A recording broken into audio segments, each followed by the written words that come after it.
Okay, so I'm gonna just take a small lock.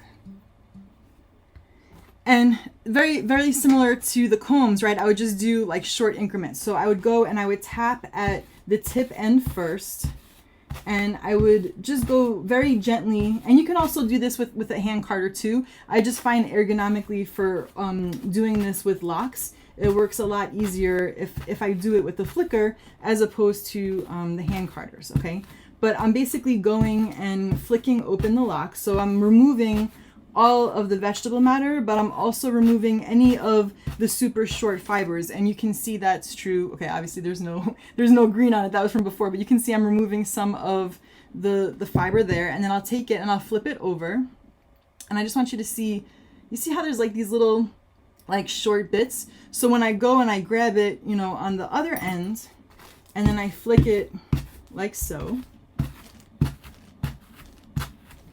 I'm removing all of those short fibers so that all that I'm left with are fibers that are the same length. So you can see that there's, you know, a considerable amount that got flicked off.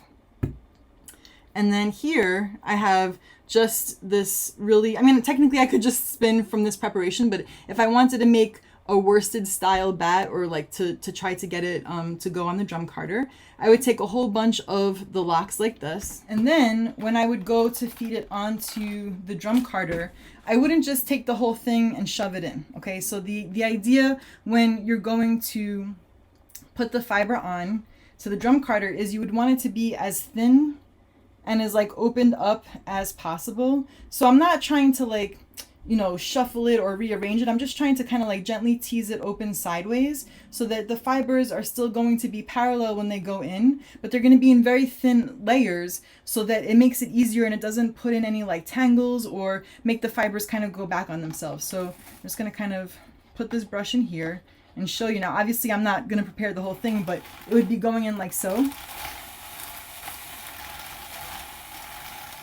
And so you can see that, maybe you can, now you can. Okay, so you would see that the fibers are, you know, being spread out onto the drum, right? But they're all going in the same direction, okay? And so technically, even though I'm not using combs, right, to create this preparation, because I flicked the lock, I've already removed all of the short ends, and I'm just kind of making everything go in alignment. So in my understanding of the preparations, I really don't think there's much of a difference. So like if you don't want to buy combs, like you don't have to, you know what I mean? Like you are your own fiber person. You can decide what equipment you like to use. You can decide what you need to buy. You know, it's not necessary to buy combs, even though I have them. I generally don't like to use them, you know, for projects. I feel like flicking a lock and then carding them gives me just the same, you know, quality as far as the preparation goes. So kind of you choose your own preparation adventure. But yeah, I would take, you know, the fiber again and kind of tease it open gently. Just get it to be a nice thin layer. And, you know, put everything going in the same direction. And so just like how I use the Diz, right? Or I use like the little concave button to pull the fiber off the comb.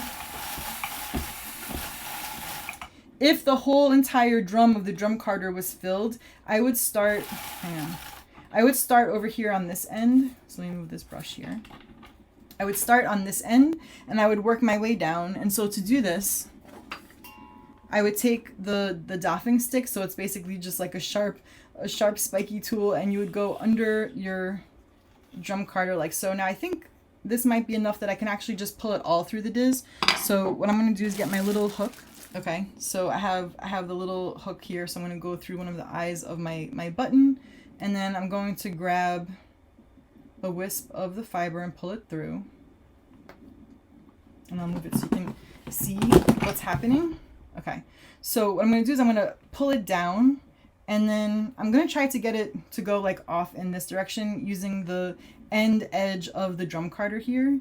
So pulling it down, and then I'll rotate it just ever so slightly and pull it. If I was going to do a whole bat, I would start on this end and pull it, and then every time it would make a revolution, I would like go a little bit more over this way. But in the interest of time, I'm just going to show you how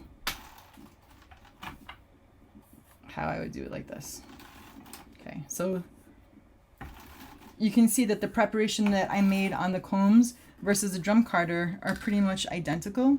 So you can see here how it's thin and wispy. All of the fibers are going in the same direction. So this is the drum carded one. And then this one over here is the combed top one. So just for comparison purposes, right? So, you know, as long as you're getting rid of all of those short bits, right? I mean, they look pretty much the same. I think even the one that I did on the drum carder with the flicked locks looks even better, to be quite honest. I think the one on the left looks even of a better prep. Right? So these are both great ways to get that fiber to be prepared that way.